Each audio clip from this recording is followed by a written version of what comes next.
here. Happy Home Brew Wednesday. We got a few things to talk about, not a hell of a lot, but let's talk about a beer first of all. Now this is a very special beer. Another international beer mail that I received from Tom Benn. Thank you very much in the UK. He saw my Mikkeller Black Hole Imperial Stout video, which you can probably find here, and he was asking me a couple of questions. He wanted to brew it, and so we went back and forth a bit, and this is last year, and he was sending me updates of the fermentation, which, if I remember correctly, just exploded everywhere. A big mess. But anyway, he'd said that if it goes any well, he'd send me a bottle. I'm like, oh, there's really no need, man, but yeah, that would be awesome. And lo and behold, 2 bottles turned up. So cheers, Tom. I'm really looking forward to this one. He brewed this back in March, so it's got about 6 months on it now. I've still got the other one. I might hold on to that for a little longer. I've got another a few to might do a side by side tasting, but being 10% beers, that's going to be pretty messy. Yeah, we'll cross that bridge when we come to it. So anyway, sorry, I just bumped the camera. All right, now hopefully this is not, well, we'll just see what happens. Not over the keyboard. I've learnt my lesson. That's an appropriate amount of hiss. Ooh. Smells the goods.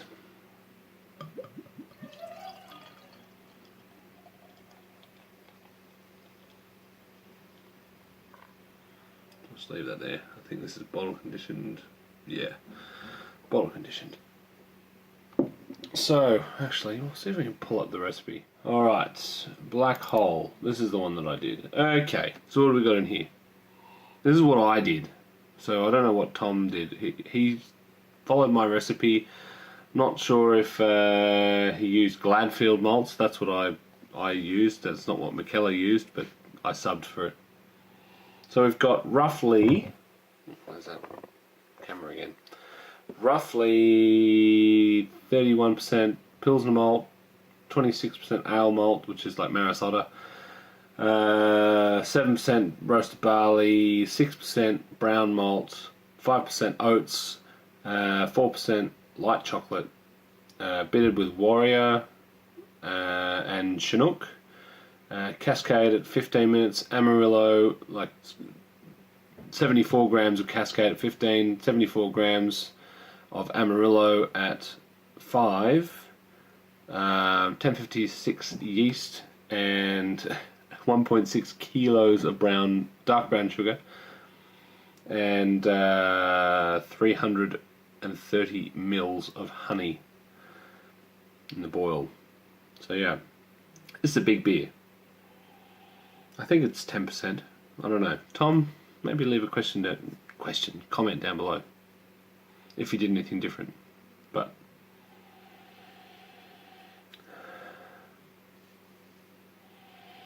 definitely getting like coffee and roasted malts. I'm getting that really nice, like in amongst all that roastiness, I still get this nice sort of really faint fruitiness on the nose.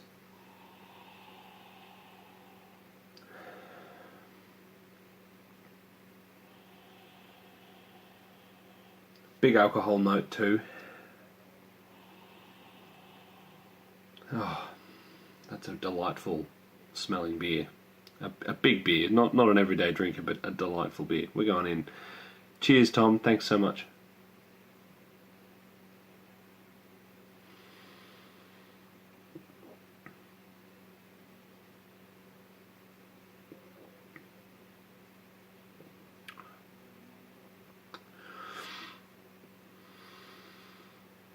Yeah.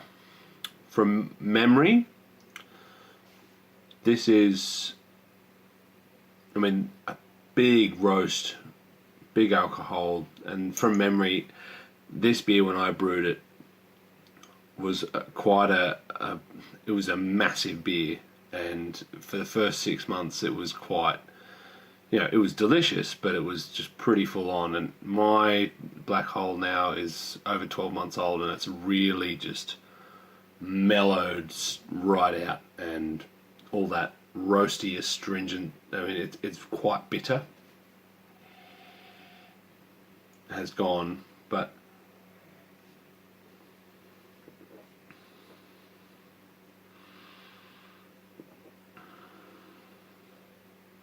getting a heap of like dark fruits in amongst that roasty coffee, burnt toffee. You're getting like prunes and I think this is a little drier than mine. But yeah, really nice. Anyway, I'm not gonna drink too much of this at a time. It'll knock me over. What else has been happening? So last night, I was helping out my homebrew club. We were down in Gosford, which is about an hour north of Sydney, getting ready for the New South Wales State Homebrew Comp. So there was about 400 or so entries from around the state. And an entry is one beer in a category.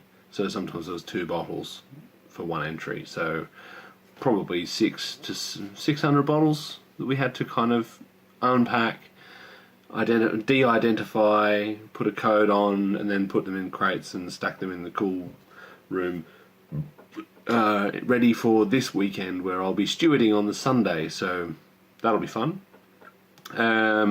Also, those of you might have seen, I did my first Beer Co sponsored video on making a malt tea, which you can find up here if you're interested. So it's a little video about using a really quite simple technique to get an idea of how your grist or your wort might look with a certain grist composition. This is of course pre-fermentation.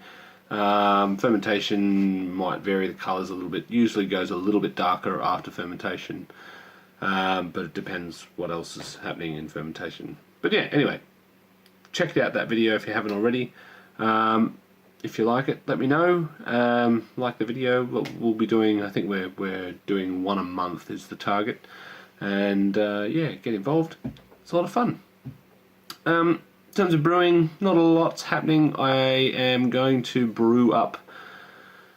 I'm going to do my Phil's Wish IPA for October, so I'll probably better brew that in the next couple of weeks. So I need to order stuff for that. And I'm going to, at the same time, order stuff to do my next couple of brews. My father-in-law's put in an order for a milk stout, and I'm going to do a bit of a twist. I'm going to try like a Schwarzbier with a sort of a New Zealand Pils twist. I'm going to try it. We'll see how we go. There'll be a grain to glass video with that. Yeah, but that's about all that's going on with me at the moment. I just wanted to finally crack into this beer from Tom. Thanks again, Tom. I don't believe he has a YouTube channel. Tom, if you do, link down below. But he's an active member of the BrewTube Facebook group, and yeah, and an outstanding top bloke for sending a little humble Australian dude who uploads videos of himself drinking beer and making beer onto the interwebs. Yeah, really, really humbled that people go to such an effort and to send me beers and interact with me. It's really great. So thanks again, Tom. But yeah, I think that'll do for now. 10 minutes of waffle. 10 minutes of waffle. Wow. So anyway, this has been Stass from Stass Brewing. I'll see you in the next video.